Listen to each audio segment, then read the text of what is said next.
Hello, my lovelies. It's Janet Perez with the Painted Saguaro, and thanks for joining me.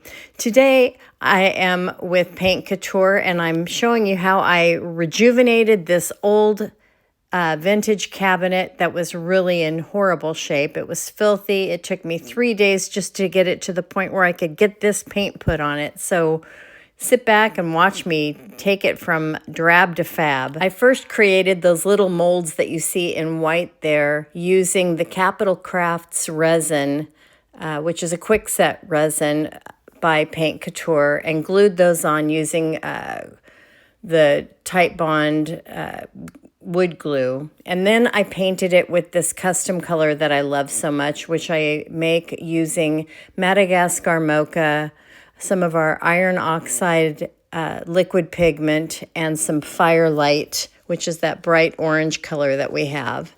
And I do about a 50-50 mix of the Madagascar Mocha and the Firelight, and then probably about a half a teaspoon of the Iron Oxide in there to make this really great kind of rusty clay-colored brown.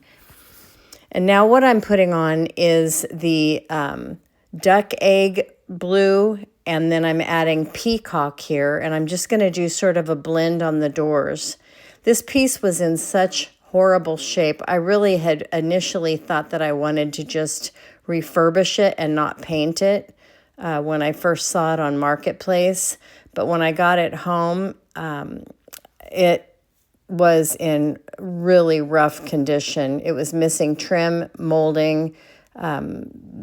It was bad, so I had to paint it. Sorry, guys, for those of you who love natural wood. I do too, and on the right pieces, but we don't get those right pieces for as low cost as we do if they were in great shape. So anyway, the right side of this was actually locked, and I had to order some keys off of Amazon. So if you ever come across that, that's a good pointer. You can find sets of Amazon keys or skeleton keys on Amazon for really relatively inexpensive. I think I paid $12 or $13 for a set of 12 keys, and one of them actually fit the lock on the right side, so I could get that unlocked and actually access the cabinets and get it unlocked. So just a little pointer there. Here I'm adding Midnight Blue. So what I'm doing is I'm using just plain water here mostly, and then I'm also spritzing with a little bit of vinegar water at times to help sort of move that paint and keep it wet and keep it moving. I love how the Midnight Blue just sort of deepens and enriches that Peacock blue, which is that teal blue.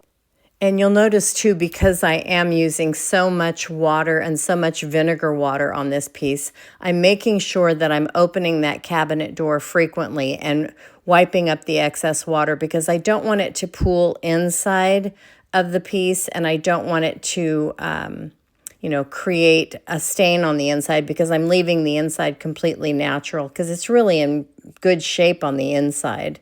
So I'm just doing a blend here. I'm, like I said, exposing that clay color beneath a little bit, and that's the purpose of that. I wanted it to kind of have the effect of wood popping through. And then with that duck egg color, that lighter color, it's sort of where the light hits the piece, so it's an effect that you're creating by creating this look. That big brush right there, that is a large Klingon brush, and I love that for blending. It works really beautifully for that, and I will reference that in the notes on this piece later. But you'll see I'm just kind of pulling that dark midnight blue down, and you'll see you have to kind of agree with me. It really just kind of adds a little bit more mystery and interest to the teal blue of the Peacock, I feel.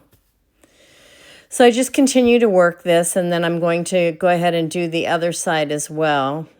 And whenever you see that small bottle, that is just plain water. And then when you see that bigger bottle in my left hand, that is the vinegar water, which is a 50-50 blend of white vinegar or distilled vinegar or household cleaning vinegar, however you want to call it. You can pick it up at Walmart, you can pick it up at Home Depot or wherever, and water. And I always use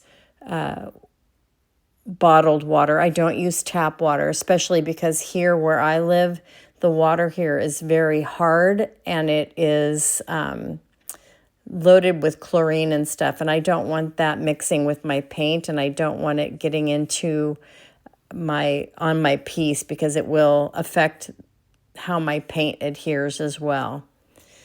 So as I said, I'm doing the same effect to the right side of this piece, and just kind of working it and getting that blend going. And then you'll see that I get that kind of drippy effect from the center. I want that drippy effect. So just kind of watch this for a couple of seconds and see how I continue to work it. And then we're going to go on to the next step.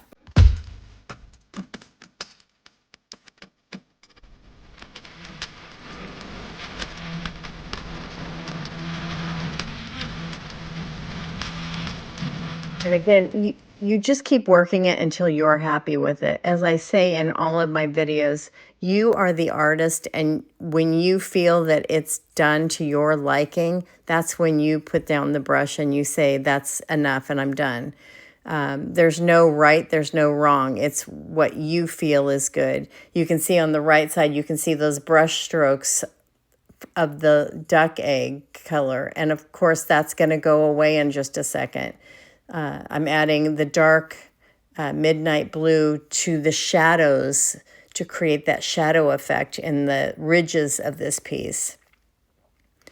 And then, of course, I'm spritzing even more.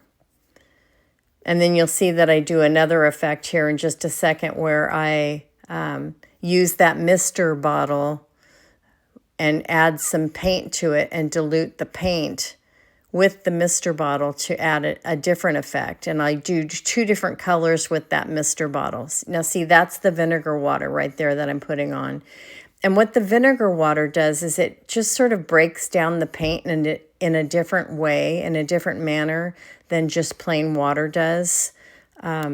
It's hard to describe. You kind of have to experience it for yourself to really understand. But it definitely gives it a different effect.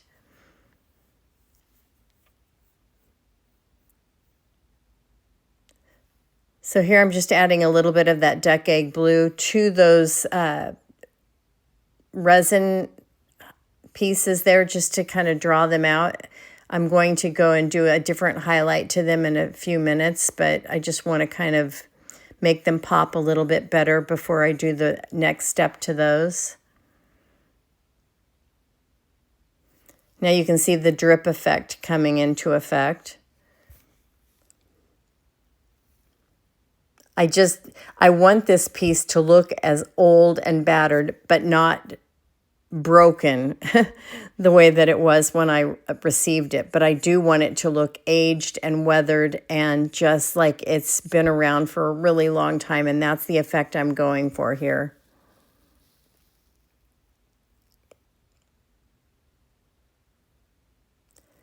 And you can't really see it on camera here. You'll be able to see it in the final pictures. But this piece also has some really beautiful trim around the edges. On the inside, you can see those little dots, sort of. So what I'm going to be doing is highlighting those as well with some of our wonderful metallic paint in a short minute. So you can see there I got that right side unlocked, yay, between last time and this time when I got that done. My husband actually helped me with that, bless his heart. And you can see those drips. I'm happy with those drips. I want those drips. I want this just to look like it's just been out there forever, aging and just getting all the weather on it. And I'm really happy with how this is turning out. But again, I don't want that water pooling on the wood. So whenever you use water on a piece, you want to make sure that you're not letting water stand on the piece, because wood and water, it will warp it, and you don't want that to happen. So here I'm putting some of the duck egg blue along that entire trim area. And now here what I've got is I've got the duck egg blue, and I'm just putting maybe a half a teaspoon of the duck egg blue into my water mister container, and probably about a fifth of a bottle of water in there. And I'm shaking it up really well, and then I'm just going to kind of spray that on there.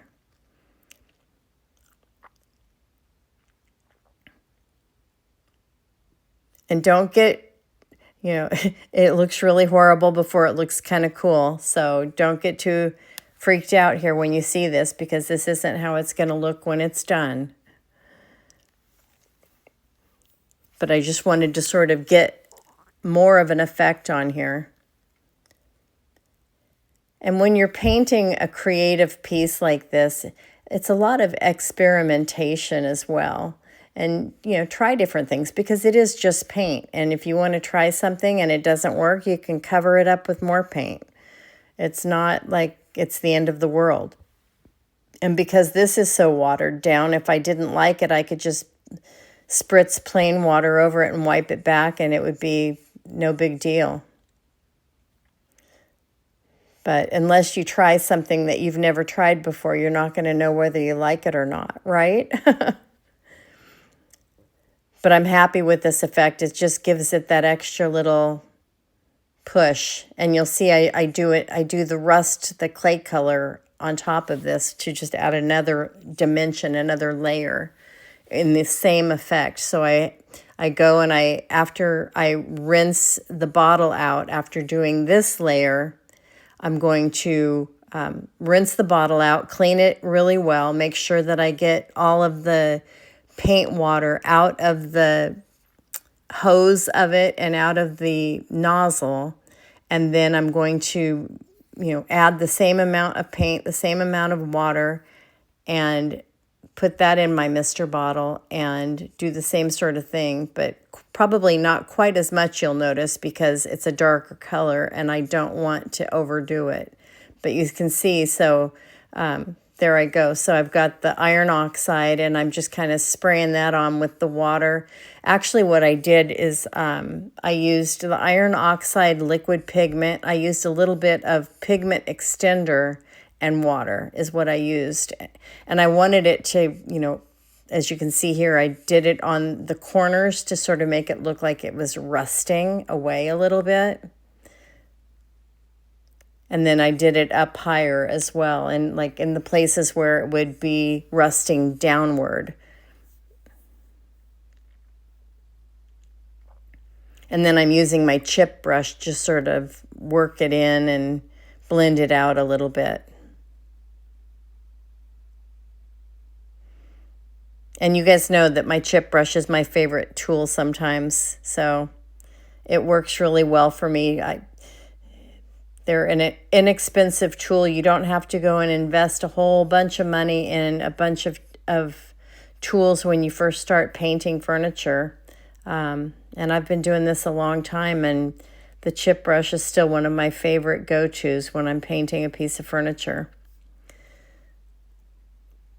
But you see, I kind of pull the paint up here to make it look like it's dripping down, and then let it drip back down.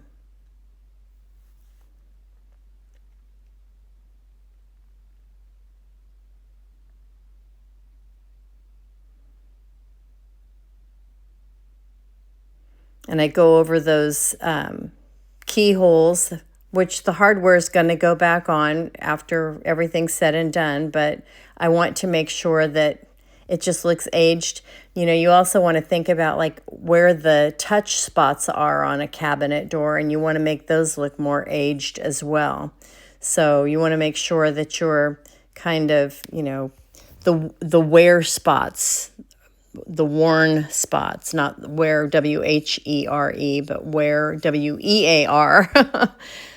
So you can see there where the brown, the iron oxide has kind of aged the piece out even more.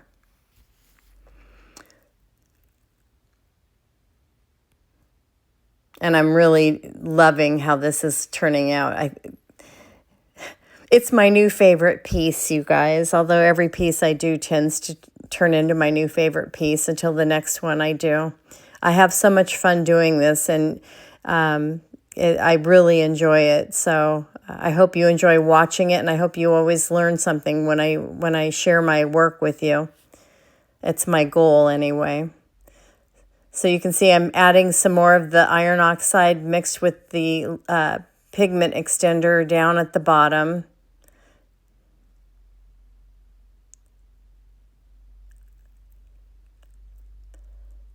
And then just spritzing it back a little bit. Working it in with that chip brush.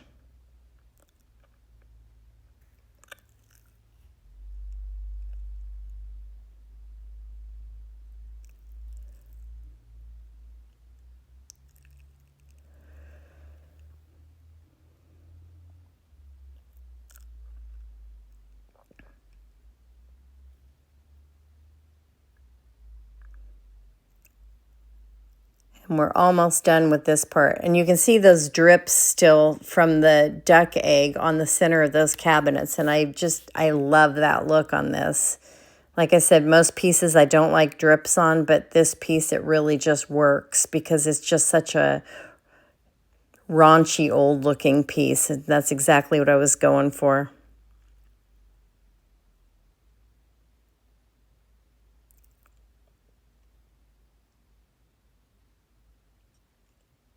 So this is the French Gold Metallic, and what I'm doing is I'm going on every single one of those little button trim pieces, and I'm painting it with the French Gold. If you've never tried any of the Paint Couture metallics, our metallics are so deeply pigmented and so rich. I've tried probably every brand of metallic out there in the industry, and these are by far the richest and the best one coat finish, and it's beautiful. So what I did on the top, and I didn't record the staining of the top, but I mixed a little bit of espresso with water, and I did a paint wash on the top. So I sanded it down and I stripped it. And now what I'm doing is I'm adding some of our hemp oil. So you just put a coat of hemp oil on, and again, I'm using my chip brush, and I'm just putting a nice even layer of hemp oil on there, and you let it set for about 20 minutes. Just let it soak into the wood. And then after 20 minutes, you wipe it back, and it finishes in a super rock hard finish, and it seals your wood beautifully. You want to kind of buff it out after you've wiped it back, and you don't need to top coat it. This is your top coat. Hemp oil is a fabulous, if you've got natural wood or if you've got a wood stain, hemp oil is a great way to finish your wood. So here what I'm doing is I'm using a little bit of glaze. And what I did was I mixed some of our clear glaze with espresso paint.